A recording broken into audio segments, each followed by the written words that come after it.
الحمد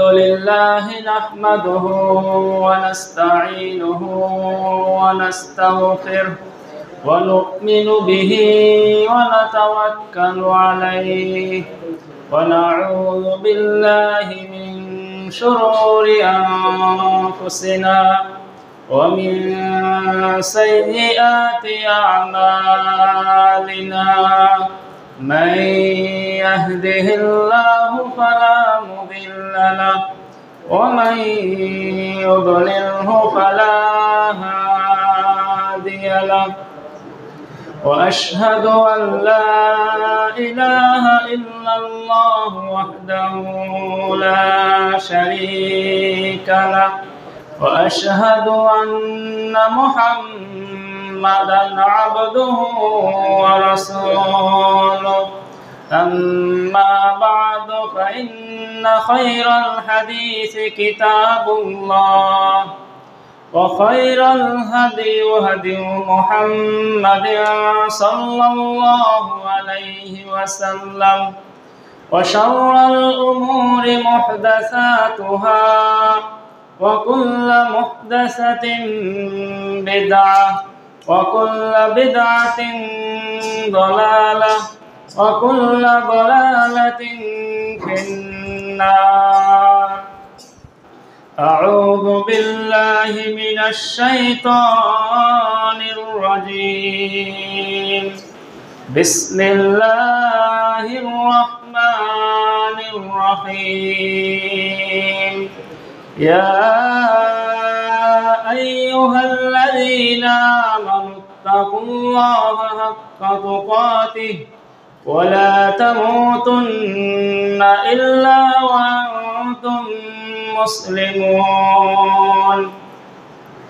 يا أيها الناس اعبدوا ربكم الذي خلقكم من نفس واحدة وخلق منها زوجها وبث منهما رجالا كثيرا ونساء واتقوا الله الذي تساءلون به والأرحام إن الله كان عليكم رقيبا.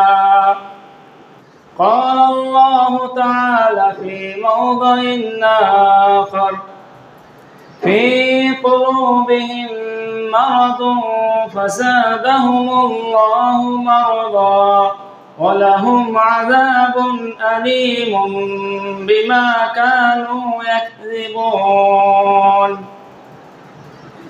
আলহামদুলিল্লাহ, সমস্ত প্রশংসা মহান আল্লাহ সুবহানাহু ওয়া তাআলার জন্য, যে মহান আল্লাহ তাআলার দয়া ও কৃপায় আমরা দিন সময়ের মাঝে শ্রেষ্ঠতম দিন, উত্তম দিন জুমাবার বা শুক্রবার, এই দিন আমরা আল্লাহ সুবহানাহু ওয়া তাআলার বিধান সালাতুল জুমা আদায় করার জন্য মসজিদে একত্রিত হতে পেরেছি।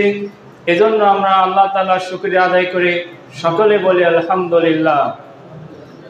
দরুদ ও সালাম বর্ষিত হোক মানবতার মুক্তির দিশারি আমাদের নবী, সর্বশ্রেষ্ঠ নবী, নবী মুহাম্মদুর রাসূলুল্লাহ সাল্লাল্লাহু আলাইহি ওয়াসাল্লামের উপর, যে নবী তিনি তার নবুয়তের দীর্ঘ 23 বছরে আমাদেরকে আমরা কিভাবে আমাদের জীবনযাপন করব, ইসলামী দিক নির্দেশনা অনুযায়ী আমরা কিভাবে আমাদের জীবনযাপন করব, নবী সাল্লাল্লাহু আলাইহি ওয়াসাল্লাম আমাদেরকে প্র্যাকটিক্যালি বাস্তবে সেগুলো প্রশিক্ষণ এবং শিক্ষণ দিয়েছেন।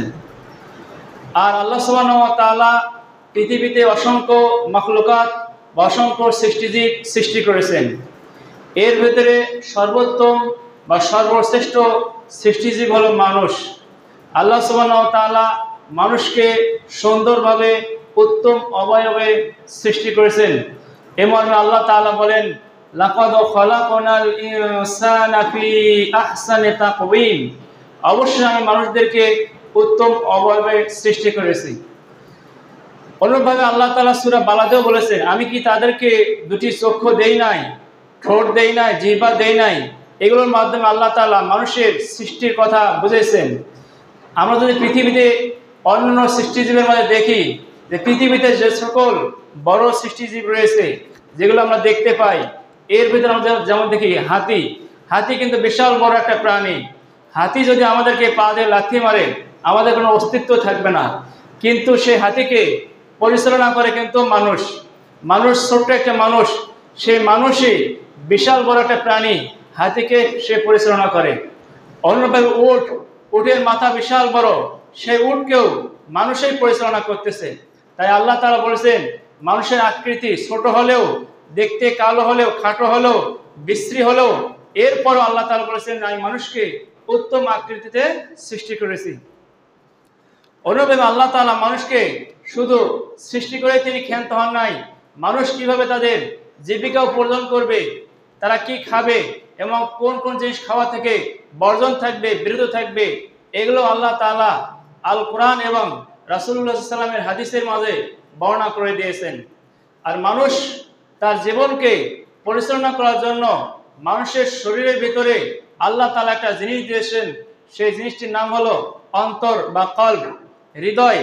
যে মানুষের অন্তরের ভিতরে হৃদয় রয়েছে, সেই হৃদয় আজকে আমি আপনাদের সম্মুখে অন্তরের রোগ ও প্রতিকার, হৃদয়ে সুস্থতা এবং অসুস্থতা সম্পর্কে আলোচনা করব ইনশাআল্লাহ। তা আল্লাহ সুবহানাহু ওয়া তাআলা মানুষের জীবনকে অতিবাহিত করার জন্য মানুষের বুকের ভেতরে একটি হৃদয় দিয়েছেন, অন্তর দিয়েছেন, যার মাধ্যমে এই অন্তরের মাধ্যমে মানুষ চিন্তা ভাবনা করবে, পরিকল্পনা করবে। মানুষ তার অন্তর দিয়ে পরিকল্পনা করে, চিন্তা ভাবনা করে, আর মানুষের শরীরের অন্যান্য অঙ্গ প্রত্যঙ্গগুলো সেগুলো বাস্তবায়ন করে। উদাহরণস্বরূপ আমরা বলতে পারি, যেমন আজকে আমরা এখানে জুমার সালাত আদায় করতে আসব, আসার আগে অথবা আজকে অথবা গতকাল অথবা তার আগে আমরা কিন্তু চিন্তা ভাবনা করেছি, পরিকল্পনা করেছি যে আগামীকাল বা আগামী শুক্রবার আমি ওই মসজিদে সালাত আদায় করার জন্য যাব। তাহলে অন্তর দিয়ে আমি আপনি চিন্তা করেছি, পরিকল্পনা করেছি, বাস্তবায়ন করেছি কিভাবে? চোখ দিয়ে দেখছি, পা দিয়ে হাঁটছি। শরীরে যে অঙ্গ রয়েছে চোখ, পা এবং হাত, এগুলোর মাধ্যমে বাস্তবায়ন করেছি। তাহলে আমরা অন্তর দিয়ে কোনো কিছু পরিকল্পনা করি, চিন্তা ভাবনা করি, শরীরের অন্যান্য অঙ্গ প্রত্যঙ্গের মাধ্যমে সেগুলো আমরা বাস্তবায়ন করি। তাই মানুষের যে হৃদয় রয়েছে, এই হৃদয় কখনো কখনো ভালো পরিকল্পনা করে, আবার কখনো খারাপ পরিকল্পনা করে। আর এই পরিকল্পনার জন্য বিভিন্ন সময় আমাদেরকে শয়তানের ওয়াসওয়াসা দেয়। কখনো কখনো শয়তান আমাদেরকে ওয়াসওয়াসা দেয়। যখন আমরা শয়তানের ওয়াসওয়াসায় পড়ি, তখন আমাদের অন্তরগুলো খারাপ পরিকল্পনা করে। আর যখন আমরা আল্লাহ এবং আল্লাহ রাসূলের সুন্নতের অনুসরণ করি, তখন আমাদের অন্তর, আমাদের হৃদয় তখন ভালো পরিকল্পনা করে। তাই এই কলবের মাঝে রয়েছে মানুষের ধর্মীয় আকীদা, বিশ্বাসের স্থান। মানুষ যে ধর্মীয়ভাবে, জাতিগতভাবে তারা বিশুদ্ধ আকীদা লালন পালন করা, এটা আমাদের অন্তরের মাধ্যমে আমরা লালন পালন করে থাকি, আর বাস্তবায়ন করে থাকে অন্যান্য অঙ্গ প্রত্যঙ্গগুলো। তাই এই মানুষের শরীরের অন্যান্য অঙ্গ প্রত্যঙ্গ যেমন অসুস্থ হয়, যেমন আপনার একটা হাত কাটা যেতে পারে, পা কাটা যেতে পারে, অথবা আপনার শরীরে কোনো একটা স্থানে একটা ফোড়া উঠতে পারে।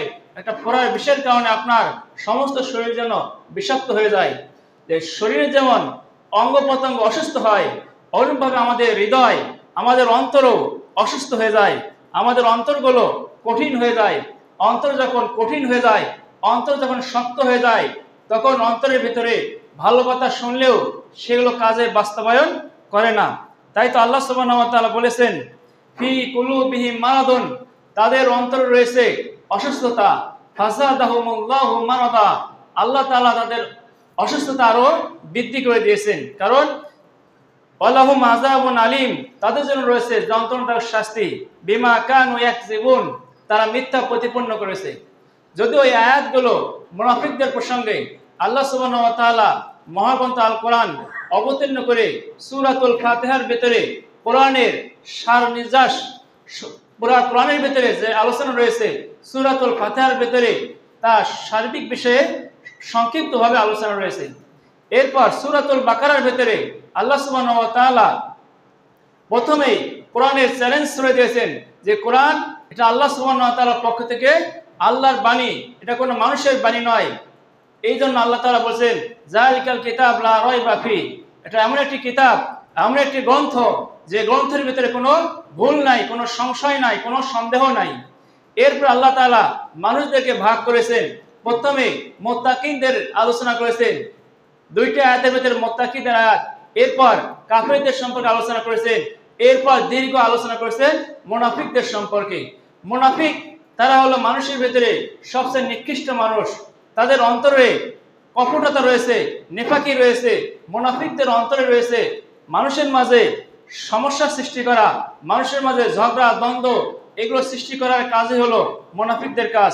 তাদের সম্পর্কে আল্লাহ তাআলা বলেছেন যে মুনাফিকরা তারা বাহ্যিকভাবে মুসলমানদেরকে যা বলে, তাদের অন্তরে রয়েছে অন্য কোনো চিন্তা ভাবনা, অন্য কোনো পরিকল্পনা। তাই আল্লাহ তাআলা বলছেন যে আল্লাহ তাআলা তাদের অসুস্থতা, তাদের হৃদয়ে অসুস্থতা আল্লাহ তাআলা আরো বৃদ্ধি করে দিয়েছেন। এই অন্তর খুবই একটি গুরুত্বপূর্ণ অঙ্গ আমাদের শরীর। এই অন্তর সম্পর্কে নবী সাল্লাল্লাহু আলাইহি ওয়াসাল্লাম বলেছেন আলা ইন্না ফিল জাসাদি মুযগাতুন, যে রাখো তোমাদের শরীরের ভিতরে একটি মাংসপিণ্ড রয়েছে। এই মাংসপিণ্ডটা যদি সুস্থ হয় তাহলে তোমাদের সমস্ত শরীর সুস্থ হবে, আর এই মাংসপিণ্ড যদি অসুস্থ হয়ে যায় তাহলে তোমাদের সমস্ত শরীর অসুস্থ হয়ে যাবে।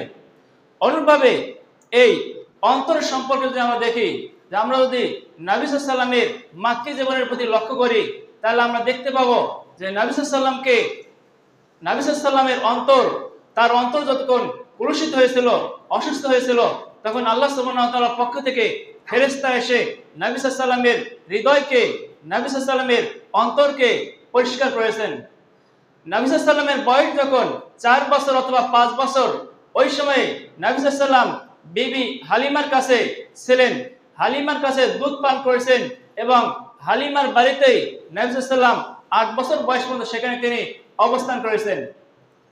নবী সাল্লাল্লাহু আলাইহি ওয়াসাল্লামের বয়স যখন 4 অথবা 5 বছর, ওই সময় তিনি তার মতো বালকদের সাথে মাঠে খেলাধুলা করতেছিলেন। খেলাধুলা করার সময় জিবরিল আলাইহিস সালাম আসলেন, এসে নবী সাল্লাল্লাহু আলাইহি ওয়াসাল্লামকে সেই বালকদের কাছ থেকে দূরে সরিয়ে নিয়ে গেলেন এবং তাকে মাটিতে শোয়ালেন। শোয়ানোর পর তার বুককে চিরে ফেললেন এবং সেখান থেকে তার অন্তরটাকে বের করলেন। অন্তর বের করে সেখান থেকে সেই অন্তরটাকে পানি দিয়ে, হাউজে কাউসারে পানি দিয়ে পরিষ্কার করে আবার আগের জায়গায় রাখলেন। এবং জিবরিল আলাইহিস সালাম বলেছেন হাযা হাযু মিনকা শাইতান, এটা হলো তোমার ভেতরে শয়তানের অংশ ছিল, এই অংশটাকে আমি হাউজে কাউসারের পানি দিয়ে পরিষ্কার করলাম। করার পর আবার সেখানে তিনি রেখেছেন। হাদিসে রয়েছে, প্রসিদ্ধ সাহাবী আনাস বিন মালিক থেকে হাদিসটি বর্ণিত রয়েছে সহিহ মুসলিমে, যে আনাস রাদিয়াল্লাহু আনহু বলেন যে জিবরিল আলাইহিস সালাম এই কাজটা খুবই অল্প সময়ের ভিতরে করেছেন। খুবই অল্প সময়ের ভিতরে নবী সাল্লাল্লাহু আলাইহি ওয়াসাল্লামের বুক ছিঁড়ে ফেলছেন, তার অন্তরটাকে সেখান থেকে বের করে পরিষ্কার করেছেন এবং শয়তানের যে অংশ ছিল সেই অংশটাকে বের করে ফেলছেন।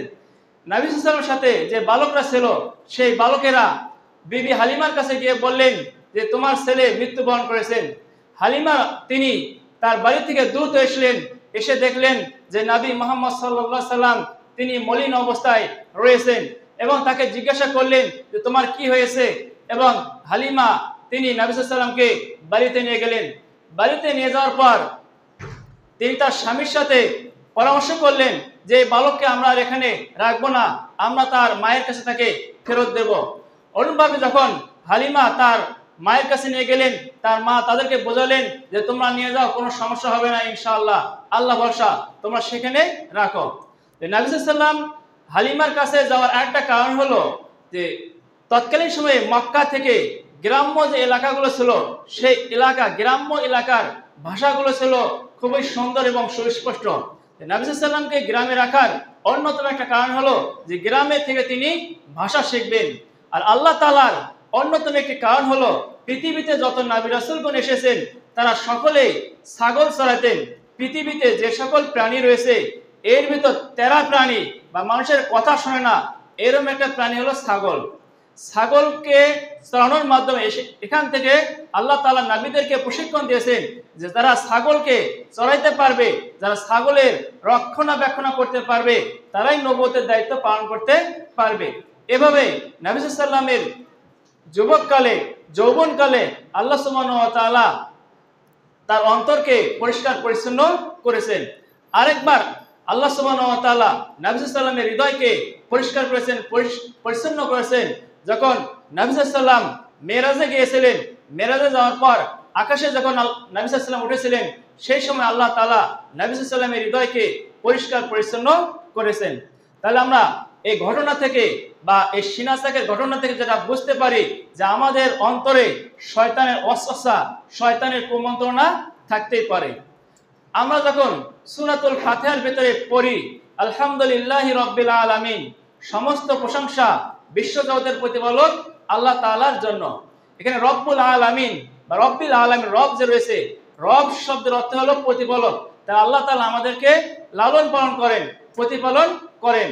অনুরূপভাবে আল কোরআনের সর্বশেষ সূরাতুন নাস, সূরা নাসের ভিতর রয়েছে মিনাল জিন্নাতি ওয়ান নাস, এই সূরার ভিতর রয়েছে মালিকিন নাস মিন শারিল রব্বিন নাস, এখানে আছে রব্বিন নাস, যে আল্লাহ তাআলা তিনি হলেন মানুষের রব, তিনি বিশ্ব জগতের রব। আল্লাহ তাআলা তিনি আমাদের রব, তিনি আমাদেরকে লালন পালন করেন, আমাদেরকে প্রতিপালন করেন। তাই আল্লাহ তাআলাই আমাদের অন্তর সম্পর্কে তিনি আমাদের ভালো জানেন।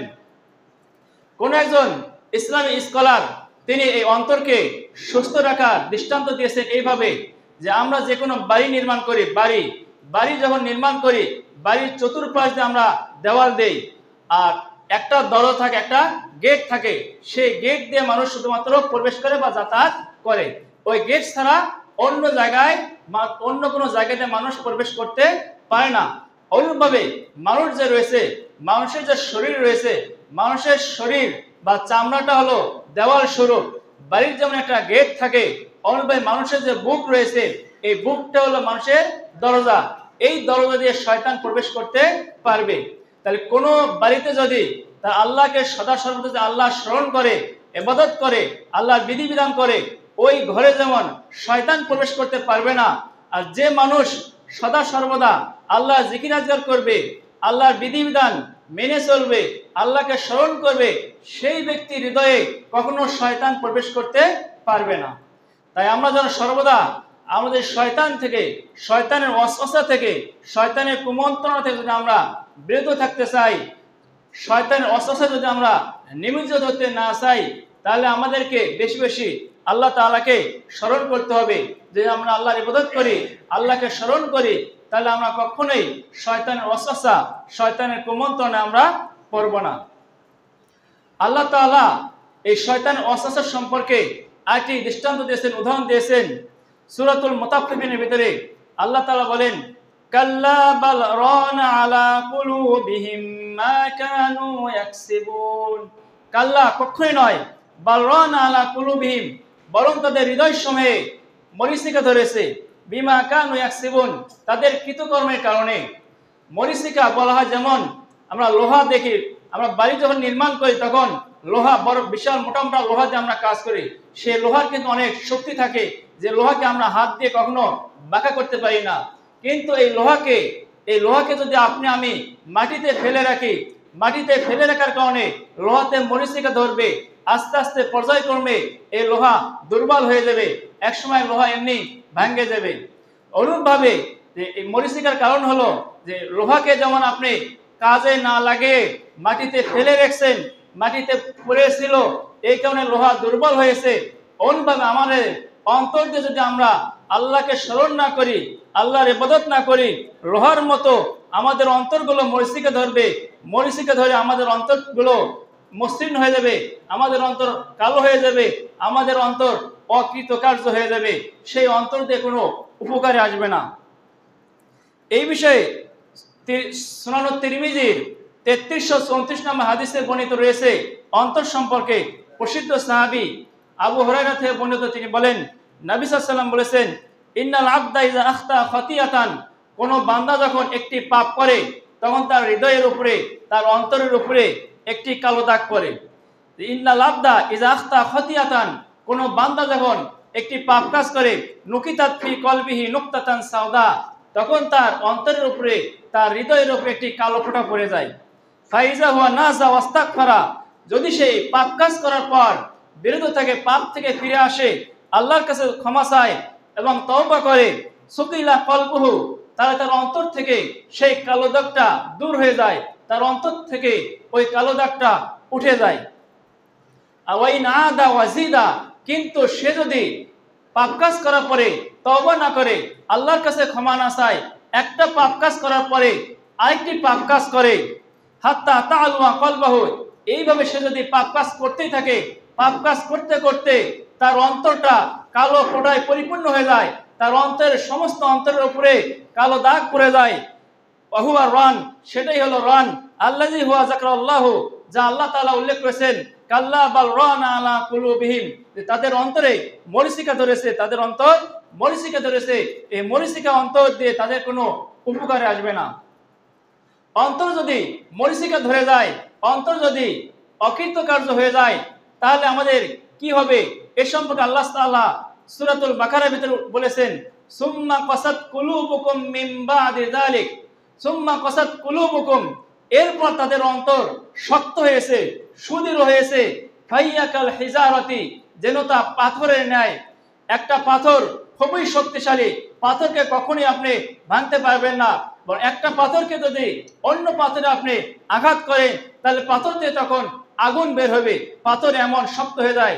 আর অসাধ্য কসওয়া, পাথরের থেকেও আমাদের অন্তরগুলো আরো অধিক শক্ত হয়ে যায় যদি আমরা পাপ কাজ করার পরে আল্লাহর কাছে ক্ষমা না চাই, আল্লাহর কাছে যদি আমরা ইস্তেগফার না করি।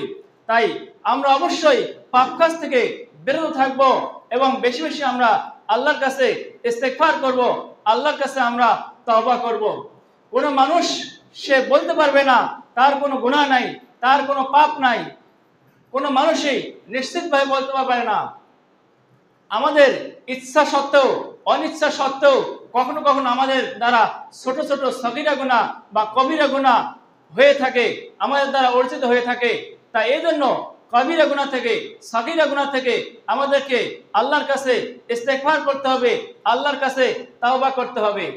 আপনি আমি যতই পাপ কাজ করি না কেন, যদি আমরা আল্লাহর কাছে ক্ষমা চাই, আল্লাহর কাছে ইস্তেগফার করি, তাহলে আল্লাহ তাআলা আমাদের পাপগুলোকে ক্ষমা করে দেবেন। এবং আমরা যদি বেশি বেশি আল্লাহর কাছে ইস্তেগফার করি, আল্লাহর কাছে ক্ষমা চাই, তাহলে আল্লাহ তাআলা আমাদেরকে ভালোবাসবেন। আমাদের নবী সাল্লাল্লাহু আলাইহি সাল্লাম, তার কোনো গুনাহ ছিল না, তার কোনো পাপ ছিল না, পাপ না থাকা সত্ত্বেও নবী সাল্লাল্লাহু আলাইহি সাল্লাম দিনে 70 বার বা 100 বার আল্লাহর কাছে ইস্তেগফার করতেন। তাহলে আমরা তো নিশ্চিত না যে আমাদের পাপ নাই। তাই নবী সাল্লাল্লাহু আলাইহি সাল্লাম তিনি নিষ্পাপ হওয়া সত্ত্বেও তিনি যদি আল্লাহর কাছে প্রতিদিন 70 বার বা 100 বার ইস্তেগফার করতে পারেন, তাহলে আপনাকে আমাকে কতবার ইস্তেগফার করতে হবে একটু আমরা ভেবে দেখি। আসুন আমরা একটু ভেবে দেখি আমাদের অন্তর দ্বারা আমরা ভালো কাজ করছি না খারাপ কাজ করছি, সওয়াব অর্জন করতেছি না পাপ অর্জন করতেছি, এগুলো আমরা একটু ভেবে দেখি। যখন মানুষের হৃদয়ে পাপ কাজ হতেই থাকে, হৃদয় দ্বারা পাপ কাজ হয়ে থাকে, এ সম্পর্কে আল্লাহ তাআলা আরো বলেন, ফাতালা আলাইহিমুল আমাদ, তাদের মাধ্যমে দীর্ঘ সময় অতিবাহিত হয়ে গেল, ফাকাসাত কুলুবুহুম, অথবা তাদের অন্তরগুলো শক্ত হয়ে গেল, সুদৃঢ় হয়ে গেল। আমাদের অন্তরকে সর্বদা নরম রাখতে হবে, কোমল রাখতে হবে। যদি আমরা কোমল হৃদয়ের অধিকারী হতে পারি, নরম হৃদয়ের অধিকারী হতে পারি, তাহলে আমরা আল্লাহ তাআলার প্রিয় বান্দা হতে পারবো, আল্লাহ তাআলার নৈকট্যপূর্ণ বান্দা হতে পারবো। তাই আমরা যেন আল্লাহ তাআলার নৈকট্যবান বান্দা হতে পারি, সেদিকে অবশ্যই আমরা লক্ষ্য রাখবো ইনশাআল্লাহ। আমাদের অন্তর কঠিন হওয়ার কিছু কারণ রয়েছে, যে আমাদের অন্তর যে রয়েছে, যে হৃদয় রয়েছে, এই হৃদয় কঠিন হওয়ার কিছু কারণ রয়েছে। এর মাঝে অন্যতম একটি কারণ হলো অন্তরকে দুনিয়ার কাজে ব্যস্ত রাখা। আপনি দুনিয়া নিয়ে এত ব্যস্ত যে একটু যে ইবাদত করবেন, সেই ইবাদত করার মতো আপনার সময় নাই। আপনি দুনিয়ায় অর্থ উপার্জন করার জন্য এত ব্যস্ত যে আপনি 10 মিনিট সময় দিয়ে একটু সালাত আদায় করবেন, এই সময়টাও আপনি পাচ্ছেন না। এই দুনিয়া নিয়ে ব্যস্ত হওয়ার কারণে এবং আখিরাতকে ভুলে যাওয়া, দুনিয়া নিয়ে ব্যস্ত হওয়া এবং আখিরাতকে ভুলে যাওয়ার কারণে আমাদের হৃদয়গুলো রোগাক্রান্ত হয়ে যায়, আমাদের হৃদয় অসুস্থ হয়ে যায়, আমাদের হৃদয় মলিন হয়ে যায়, বা আমাদের হৃদয়গুলো শক্ত হয়ে যায়। তাহলে অন্তর কঠিন হওয়ার বা অন্তর রোগাক্রান্ত হওয়ার অন্যতম একটি কারণ হলো যে মানুষ দুনিয়া নিয়ে ব্যতিব্যস্ত রয়েছে, আর মানুষের হৃদয়টা অসুস্থ হওয়ার এটাই হচ্ছে সবচেয়ে অন্যতম একটি কারণ, যে মানুষ দুনিয়া নিয়ে ব্যস্ত। অথচ মানুষের উচিত যে যেমনভাবে মানুষের দুনিয়ার জীবন রয়েছে, অনুরূপভাবে মানুষের একটি পরকাল রয়েছে। দুনিয়ার জীবনটা হলো, পৃথিবীর জীবন হলো অস্থায়ী, আর পরকালীন জীবন হলো স্থায়ী। তা আমাদেরকে স্থায়ীর জন্য কিছু আমল করা, কিছু কাজ করার প্রয়োজন রয়েছে। মানুষ যখন দুনিয়া নিয়ে ব্যস্ত হয়ে যায়, তখন তাদের ঈমান কমে যায়, তখন তার দ্বারা ভালো আমল করা, নেক আমল করা, এটা তার জন্য অনেক কঠিন হয়ে যায়। তাই আমরা যেন আমাদের হৃদয় যেন দুনিয়ার প্রতি ব্যস্ত না হয়, আমরা যেন পরকালের প্রতিও একটু গুরুত্ব দিতে পারি, সেদিকে অবশ্যই আমরা লক্ষ্য রাখবো ইনশাআল্লাহ। আল্লাহ সুবহানাহু ওয়া তাআলা আমাদের হৃদয় যদি শক্ত হয়ে যায়, আমরা যদি দুনিয়া নিয়ে ব্যস্ত হয়ে যাই, এই দুনিয়া নিয়ে ব্যস্ত হয়ে গেলে আল্লাহ তাআলা এর সম্পর্কে সংবাদ দিয়েছেন, যদি আমরা দুনিয়া নিয়ে ব্যস্ত হয়ে যাই তাহলে পরকালে হাসরের ময়দানে আমাদের কি অবস্থা হবে, এ সম্পর্কে আল্লাহ তাআলা সূরাত তাহার 124 নম্বর আয়াত থেকে 128 নম্বর আয়াতে আল্লাহ তাআলা বলেন, ওমান আ'রাদা আন যিকরি, যে আমার উপদেশ থেকে, যে আমার কোরআন থেকে বিমুখতা অবলম্বন করবে, যে আমার উপদেশ থেকে বিমুখতা অবলম্বন করবে, ফাইন্না লাহু মাঈশাতান যানকা, আমি তার দুনিয়ার জীবনকে সংকীর্ণ করে দেব। যারা দুনিয়া নিয়ে ব্যস্ত হবে, দুনিয়ার জীবনটা তার জন্য আল্লাহ তাআলা সংকীর্ণ করে দেবেন। ওয়া নাহশুরুহু ইয়াওমাল কিয়ামাতি আ'মা, আর কিয়ামতের মাঠে হাসরের ময়দানে আমি তাকে অন্ধ করে উঠাবো। দুনিয়াতে আপনি আমি চক্ষুষ্মান ছিলাম, পরকালে যখন আপনি আমি অন্ধ হব, তখন আপনি নিজেই রবকে বলবেন, আল্লাহ তাআলাকে বলবেন, ক্বালা রব্বি, তখন মানুষ বলবে, হাসরের ময়দানে যখন মানুষ হাসরের মাঠে একত্রিত হবে, তখন মানুষ বলবে, ক্বালা রব্বি লিমা হাসারতানি আ'মা, হে আমার রব, আপনি কেন আমাকে অন্ধ করে উঠালেন? আমি তো চক্ষুষ্মান ছিলাম, ওয়াকাদ কুনতু বাসীরা, আমার তো চোখ ছিল। ক্বালা, তখন আল্লাহ তাআলা বলবেন, কাযালিকা আতাতকা আয়াতুনা ফানাসিতাহা, যে এভাবেই তোমার কাছে যখন আমার আয়াত বলি, আমার নিদর্শনাবলী এসেছিল, তখন তুমি সেগুলো ভুলে গিয়েছিলে। আপনার কাছে আল্লাহর বিধান এসেছে, আপনার কাছে যখন আল্লাহর বাণী আল কোরআন এসেছে, আপনি কোরআনের বিধিবিধান পড়েন নাই, দেখেন নাই, শোনেন নাই, না দেখার কারণে কোরআন সম্পর্কে আপনি ছিলেন অন্ধ, আপনি ছিলেন দুনিয়া নিয়ে ব্যস্ত। এই কারণে আল্লাহ তাআলা আপনাকে হাসরের মাঠে অন্ধ করে উঠাবেন। ওয়া কাযালিকাল ইয়াউমা তুনসা, আল্লাহ বলবে, এই কারণে আজকে আমি তোমাকে ভুলে গেছি যে তোমার চোখ ছিল। ওয়া কাযালিকা নাজি, আল্লাহ তাআলা বলেন, এভাবে আমি প্রতিদান দিয়ে থাকি মান আসরাফা, যারা বিমুখতা অবলম্বন করে, ওয়ামান লাম ইউমিন বিআয়াতি রাব্বিহি, এবং তার রবের আয়াতের প্রতি যারা বিশ্বাস স্থাপন করে না। ওয়ালাহুল আযাবুল আখিরা, আর পরকালে রয়েছে তাদের জন্য কঠিন শাস্তি, আসাদ্দু আবকা, কঠিন শাস্তি, এবং এটাই স্থায়ী। পরকালটাই হলো আমাদের জন্য চিরস্থায়ী। অনুরূপভাবে আল্লাহ তাআলা সূরা কাহাফের আলোচনা করেছেন, ওয়ারাল মুজরিমুনা নারা, হাসরের ময়দানে যখন হাসরের মাঠে হিসাব নিকাশ হওয়ার পর মানুষ যখন জান্নাতে যাবে, কিছু মানুষ জান্নাতে যাবে, কিছু মানুষ জাহান্নামে যাবে।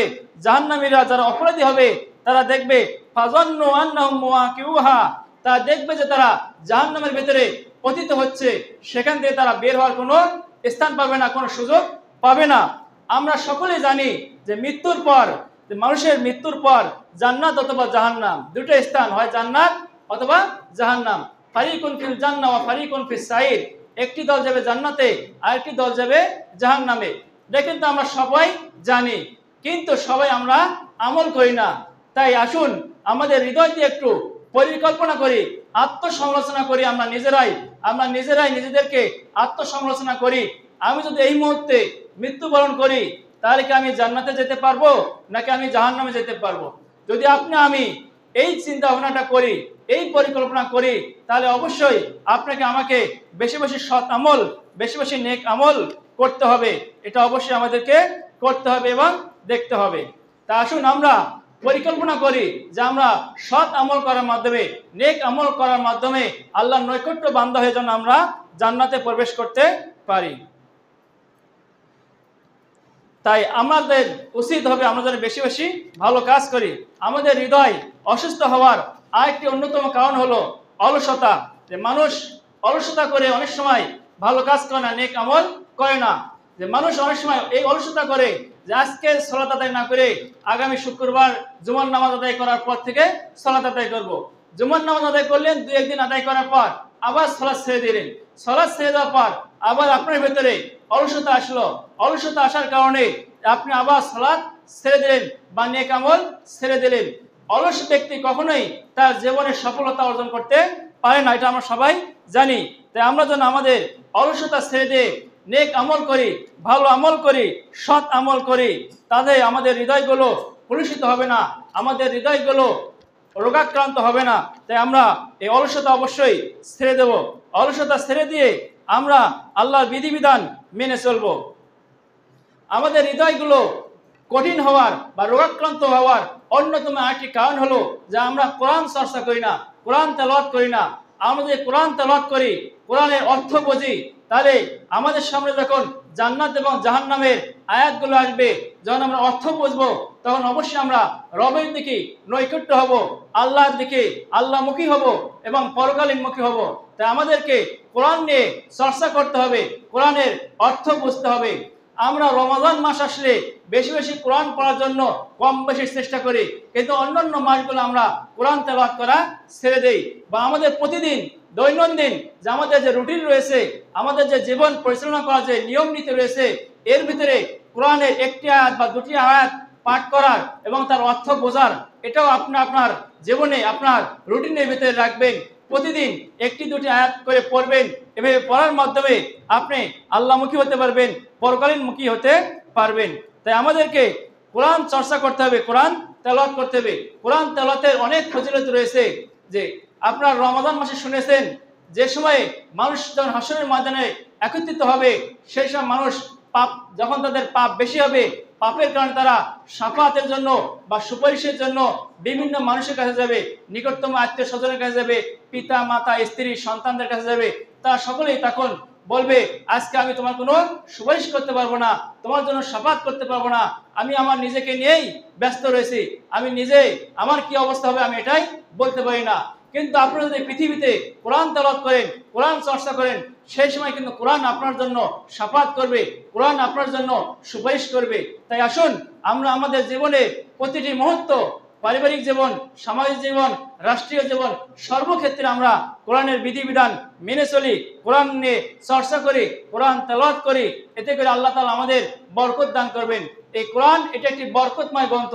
আপনি যদি সকালবেলা ঘুম থেকে উঠে যদি ঘুমের দোয়া পড়েন, ওযু করে সালাত আদায় করেন, এরপর যদি কোরআন তেলাওয়াত করেন, তাহলে আপনার দিনটা হবে উৎফুল্ল, আপনার অন্তরে প্রশান্তি, আপনার হৃদয়ে একটা আরাম আয়েশ ভোগ করবেন। কিন্তু কোনো মানুষ যদি এগুলো না করে, তার সে মনে করবে তার বিভিন্ন সমস্যা, তার জীবন থেকে কোনো সমস্যায় দূর হবে না। একজন প্রকৃত মুমিন বান্দা তার যত বিপদই হোক, সে সর্বাবস্থায় আল্লাহর প্রশংসা করে আলহামদুলিল্লাহ বলবে। পক্ষান্তরে যে আল্লাহর প্রতি বিশ্বাস করে না, পরকালকে বিশ্বাস করে না, তাকে যদি বলেন কেমন আছো, সে বলবে আমার এই সমস্যা, ওই সমস্যা, তার সমস্যা শেষ নাই। আর আপনাকে বলি কেমন আছেন, আপনি প্রথমে আল্লাহর প্রশংসা করে বলবেন আলহামদুলিল্লাহ আমি ভালো আছি। তা আমাদের বেশি বেশি আল্লাহর প্রশংসা করতে হবে। যদি আমরা আল্লাহর প্রশংসা করি, তাহলে আল্লাহ তাআলা তার নিয়ামতকে আমাদের উপর বৃদ্ধি করে দেবেন। আল্লাহ তাআলা বলেছেন, ওয়া ইন তাউদ্দু নি'মাতাল্লাহ লা তুহসুহা, যদি তোমরা আল্লাহর নিয়ামতগুলো গণনা করো, তাহলে তোমরা আল্লাহর নিয়ামতকে গণনা করে শেষ করতে পারবে না। তাই আসুন আমরা বেশি বেশি আল্লাহর শুকরিয়া আদায় করে আল্লাহর প্রশংসা করি এবং কোরআন তেলাওয়াত করি। কোরআন তেলাওয়াত সম্পর্কে সূরা হজের 22 নম্বর আয়াতে আল্লাহ তাআলা বলেছেন, আল্লাযীনা ইযা যুকিরাল্লাহু ওয়াজিলাত কুলুবুহুম, যখন তাদের সামনে যখন কোরআন তেলাওয়াত করা হয়, তখন তাদের হৃদয়গুলো কেঁপে ওঠে, তাদের হৃদয়গুলো কেঁপে ওঠে, তাদের হৃদয়ে কম্পন সৃষ্টি হয়। ওয়াসসাবিরিনা আলা মা আসাবাহুম, এবং তারা ধৈর্য ধারণ করে তাদের উপর যে বিপদ আপদ আসে, আপনার উপর আমার উপর যে বিপদ আসে, বিপদের কারণে আমরা আল্লাহর উপরে ভরসা করব। আপনারা যদি দেখেন নবী রাসূলদের প্রতি, ইব্রাহিম আলাইহিস সালামের প্রতি, ইব্রাহিম আলাইহিস সালামের চেয়ে আপনি তো বেশি কঠিন পরীক্ষায় নিমজ্জিত হন নাই। ইব্রাহিম আলাইহিস সালাম তার জীবনে তিনি এক আল্লাহর প্রতি বিশ্বাস করার কারণে তার সম্প্রদায়ের লোকেরা তাকে আগুনের ভিতরে নিক্ষেপ করেছিল। সেই সময় কিন্তু ইব্রাহিম আলাইহিস সালামকে সাহায্য করতে চেয়েছিল শয়তান, কিন্তু সাহায্য করতে চেয়েছিল, কিন্তু ইব্রাহিম আলাইহিস সালাম আল্লাহর উপরে ভরসা করেছেন। তিনি বলেছেন যে আল্লাহর উপর আমার ভরসা রয়েছে, আল্লাহ তাআলাই আমাকে আগুনের ভিতরেও রক্ষা করবেন। বরং আল্লাহ তাআলা ইব্রাহিম আলাইহিস সালামকে আগুনের ভিতরেও রক্ষা করেছেন। আল্লাহ তাআলা বলেছেন, ওয়াকুলনা ইয়া নারু কুনি বারদান ওয়া সালামান আলা ইব্রাহিম, হে আগুন তুমি ইব্রাহিমের জন্য আরামদায়ক হয়ে যাও, তুমি ইব্রাহিমের জন্য শান্তিময় হয়ে যাও। তাই যদি আমরা ইব্রাহিম আলাইহিস সালামের মতো আল্লাহর উপরে ভরসা করতে পারি, আল্লাহর উপরে ঈমান নিয়ে আসতে পারি, তাহলে আপনার আমার যত বিপদই হোক আল্লাহ তাআলা অবশ্যই আপনাকে আমাকে বিপদ থেকে রক্ষা করবেন। যত বড় বিপদই হোক যদি আমরা আল্লাহর উপরে ভরসা করতে পারি এবং যথাযথ পদক্ষেপ গ্রহণ করতে পারি, তাহলে অবশ্যই আল্লাহ তাআলা আমাদেরকে সেই বিপদ থেকে রক্ষা করবেন। এরপর অন্তর কঠিন হওয়ার অন্যতম একটি কারণ হলো আমরা পরকালীন চেতনায় উজ্জীবিত হই না, পরকাল নিয়ে আমরা চিন্তা ভাবনা করি না। আমাদেরকে পরকাল নিয়েও চিন্তা ভাবনা করতে হবে যে পরকালে মৃত্যুর পরেও তো আমাকে আরামে থাকতে হবে, শান্তিতে থাকতে হবে। যদি আপনি আমি মৃত্যুর পর আরামে থাকতে চাই, শান্তিতে থাকতে চাই, তাহলে দুনিয়াতে যেমন আপনি আপনার পরিবারকে নিয়ে সুখে থাকার জন্য যেমন কাজ করেন, কর্ম করেন, তাই পরকালেও সুখে এবং শান্তিতে থাকার জন্য আপনাকে কিছু কাজ করতে হবে, কিছু আমল করতে হবে, কিছু সৎ আমল করতে হবে। অবশ্যই আমাদেরকে সৎ আমল করতে হবে। আমরা অনেক সময় আমাদের মাঝে অনেক আত্মীয় স্বজন প্রতিবেশী মৃত্যুবরণ করে, মৃত্যুবরণ করার পরে তাদেরকে আমরা কবরে রেখে আসার পর আমরা ভুলে যাই যে তাদের মতো আমাকেও কবরে যেতে হবে। তা আমাদেরকে মৃত্যুর পর মৃত্যু ব্যক্তি থেকে আমাদেরকে শিক্ষা গ্রহণ করতে হবে যে আমাকেও তার মতো একদিন কবরে প্রবেশ করতে হবে। ওসমান রাদিয়াল্লাহু আনহু তৃতীয় খলিফা ছিলেন, তিনি তো জান্নাতের সুসংবাদ পেয়েছিলেন। এরপরও যখন তিনি কবরের পাশে যেতেন, কোনো মানুষ যখন মৃত্যুবরণ করত, মৃত্যুর পর যখন মৃত্যু ব্যক্তিকে যখন কবরে রাখতেন, তখন ওসমান রাদিয়াল্লাহু আনহু কবরকে দেখে কান্না করতেন। তার কান্নার পানি, তার চোখ দিয়ে পানি অশ্রু ঝরে পড়তো, তার দাড়ি ভিজে পানিগুলো মাটিতে ফটফট করে পড়তো। এভাবে ওসমান রাদিয়াল্লাহু আনহু তিনিও কবরকে দেখে এভাবে তিনি কান্না করতেন। একদিন জিজ্ঞাসা করা হলো, হে ওসমান রাদিয়াল্লাহু আনহু, আমিরুল মুমিনিন, আপনি কবরকে দেখে এভাবে কেন কান্না করেন? তখন বললেন, আল কবরু মানজিলুন মিন আউয়ালিল মানাজিল, কবর হলো পরকাল জগতের প্রথম ধাপ, প্রথম স্তর। এই স্তরে যে ব্যক্তি সফলতা অর্জন করতে পারবে, যে ব্যক্তি কবর থেকে, কবরের শাস্তি থেকে মুক্তি পাবে, সে তার পরবর্তী ধাপগুলো, পরবর্তী স্তরগুলো সে মুক্তি পাবে। তাহলে ওসমান রাদিয়াল্লাহু আনহু যে কবর দেখে কান্না করতেন, এই কান্নার কারণ হলো আল্লাহর ভয়। আল্লাহর ভয়ে তিনি কবর দেখে তিনি কান্না করতেন, না জানি আল্লাহ তাআলা কবরে তাকে শাস্তি দেন। তাই তার মতো আমাদেরকেও কবর দেখে মৃত্যু ব্যক্তি থেকে শিক্ষা গ্রহণ করে পরকালে কিছু নেক আমল, ভালো আমল করতে পারি, যাতে করে আমরা কবরের শাস্তি থেকে, জাহান্নামের শাস্তি থেকে মুক্তি পেয়ে আমরা জান্নাতে প্রবেশ করতে পারি। সেদিকে অবশ্যই আমরা লক্ষ্য রাখবো ইনশাআল্লাহ। অনুরূপভাবে আমাদের যে আত্মীয় স্বজন মৃত্যুবরণ করেছে, মৃত্যু ব্যক্তিদের কবরগুলো মাঝে মাঝে আমাদেরকে জিয়ারত করতে হবে। কবর জিয়ারত করে তাদের জন্য দোয়া করতে হবে এবং আমাদের নিজেদের জন্য শিক্ষা গ্রহণ করতে হবে যে আমিও একদিন এই কবরের ভিতরে প্রবেশ করব, আমাকেও এই কবরের ভিতরে প্রবেশ করতে হবে। তাদের এখন কি অবস্থা হতেছে আমার না জানি আরো কি অবস্থা হবে। তাই আমরা যেন এই কবর নিয়ে যেন আমরা চিন্তা ভাবনা এবং পরিকল্পনা করি। পৃথিবীতে যখন আমরা জীবন যাপন করব, মানুষ সামাজিক জীব, মানুষ একাকী, কেউই একাকী বসবাস করতে পারে না। একজন মানুষ অপর মানুষের সাথে লেনদেন, কথাবার্তা বলা, ওঠা বসা, ক্রয় বিক্রয়, এগুলো সাধারণত হয়ে থাকে। যখন আপনি আমি জীবনযাপনের ক্ষেত্রে আমাদেরকে সৎসঙ্গী নির্বাচন করতে হবে। যদি আমরা সৎসঙ্গী নির্বাচন করতে পারি তাহলে আমাদের জীবনটা সুন্দর হবে। কারণ আপনি যখন আপনার বন্ধুর সাথে চলাফেরা করবেন, তখন আপনার বন্ধুর যে স্টাইলে জীবনযাপন করে তার একটা প্রভাব আপনার উপরে, আমার উপরে পড়বে।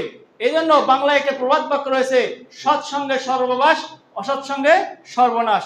তাই আমরা যখন আমরা সঙ্গী নির্বাচন করব, বন্ধু নির্বাচন করব, সেই সময় আমরা অবশ্যই একজন সৎ ব্যক্তিকে, সৎ মানুষকে বন্ধু হিসেবে নির্বাচন করব। এ সম্পর্কে প্রসিদ্ধ সাহাবী আবু দারদা থেকে হাদিস বর্ণিত রয়েছে, মাসালুল জালিসিস সালেহ ওয়াল জালিসুস সুই, যে সৎ সঙ্গী এবং অসৎ সঙ্গীর দৃষ্টান্ত উদাহরণ। সৎ সঙ্গী বা সৎ বন্ধুর উদাহরণ হলো আতরওয়ালা, আর অসৎ সঙ্গীর উদাহরণ হলো কামার, যে লোহার কাজ করে কামারে। যে আতরওয়ালা ব্যক্তি, আপনি যদি আতরওয়ালা ব্যক্তির কাছে গিয়ে বসেন তাহলে হয়তোবা তার কাছ থেকে আপনি আতর ক্রয় করবেন, আতর কিনে নেবেন। অথবা সে আতরওয়ালা ব্যক্তি যদি আপনি আতর ক্রয় না করেন, সে হয়তো আপনাকে কিছু আতর হাদিয়া দেবে, আপনার শরীরে লাগিয়ে দেবে, অথবা তার আতর থেকে কিছু ঘ্রাণ আপনার কাছে আসবে, তো সেখান থেকে আপনি ভালো কিছুই পাবেন। আর অসৎসঙ্গের দৃষ্টান্ত হলো কামারের হাপড়, যারা লোহার কাজ করে, বটি দা এগুলা তৈরি করে, সেখানে যে বসেন, কামার যে হাপড় থাকে, যে পানি থাকে, সেই পানি থেকে বা তার আগুন থেকে কিছু সেখান থেকে কিছু দুর্গন্ধ পানি ছিটে আসতে পারে, অথবা আগুনের অগ্নিস্ফুলঙ্গ ছিটে আসতে পারে, যে আগুনের অগ্নিস্ফুলঙ্গ এসে আপনার কাপড়ে লাগতে পারে, কাপড়ে লাগার কারণে আপনার কাপড় পুড়ে যাবে। তাহলে কামারের কাছ থেকে আপনি দুর্গন্ধ পাচ্ছেন অথবা অগ্নিস্ফুলঙ্গ পাইতেছেন, তো কামার থেকে আপনি ভালো কিছু পাবেন না, কামার থেকে আপনি খারাপ কিছু পাবেন। আর আতরওয়ালার কাছ থেকে আপনি ভালো কিছু পাবেন। তা আমরা যেন সে ভালো কিছু গ্রহণ করি, এটাই আমাদের গ্রহণ করতে হবে। অনুরূপভাবে বানি ইসরাইলের মাঝে একটি ঘটনা রয়েছে যে লাম্মা ওয়াকাত বানু ইসরাইল ফিল মাআসি, বানি ইসরাইলরা তারা ছিল মূসা আলাইহিস সালাম জাতি, মূসা আলাইহিস সালামের জাতি ছিল, তারাও আল্লাহর অবাধ্য বান্দা ছিল। আল্লাহ তাআলা বানি ইসরাইলদেরকে অসংখ্য নিয়ামত দান করেছিলেন, কিন্তু তারা নিয়ামত পাওয়ার পরে তারা সেই নিয়ামতগুলোকে অস্বীকার করেছিল।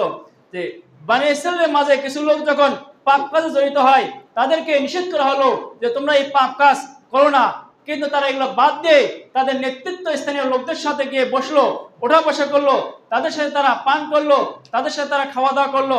এভাবে আল্লাহ তাআলা তাদের উপরে অভিশাপ করলেন। দাউদ আলাইহিস সালামের ভাষায় এবং ঈসা ইবনে মারিয়াম আলাইহিস সালামের ভাষায় তাদের প্রতি অভিশাপ করা হলো। তাহলে তারা পাপ কাজ করার কারণে নবী রাসূলগণ তাদের উম্মতের জন্য এইভাবে অভিশাপ করেছেন। তাই অবশ্যই আমরা কখনোই পাপ কাজ করব না, এবং আমরা খারাপ সঙ্গীদেরকে, খারাপ বন্ধুদেরকে ত্যাগ করব, বর্জন করব ইনশাআল্লাহ। এবং আমাদেরকে বেশি বেশি মৃত্যুর কথা চিন্তা ভাবনা করতে হবে, যে মৃত্যু এটা মানুষের জন্য অবধারিত। কোনো মানুষই মৃত্যুর কবল থেকে, মৃত্যু থেকে মুক্তি পেতে পারে না। যত বড় ডাক্তারই হোক, যত বড় বিজ্ঞানী হোক, একদিন না একদিন মৃত্যুবরণ করতেই হবে। পৃথিবীতে আগমনের সিরিয়াল রয়েছে, ধারাবাহিকতা রয়েছে। ধরেন আপনার 5 ভাই যদি থাকেন, একজন বড়, তারপরে পর্যায়ক্রমে একজন একজন ছোট হতে থাকে, কিন্তু কার কখন মৃত্যু হবে, 3 নম্বর ভাইও মৃত্যুবরণ করতে পারে আগে, 2 নম্বর ভাইও আগে মৃত্যুবরণ করতে পারে।